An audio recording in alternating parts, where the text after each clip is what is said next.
చెప్పేవా చెవిలోన ఒక మాట, పువ్వులతో తుమ్మెద చెప్పే మాట.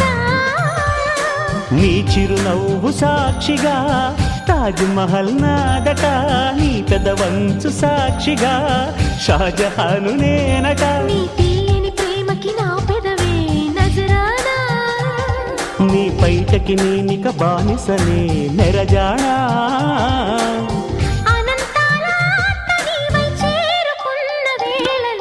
కోకలు కట్టిన కోయిలా కమ్మని కౌగిలియవే.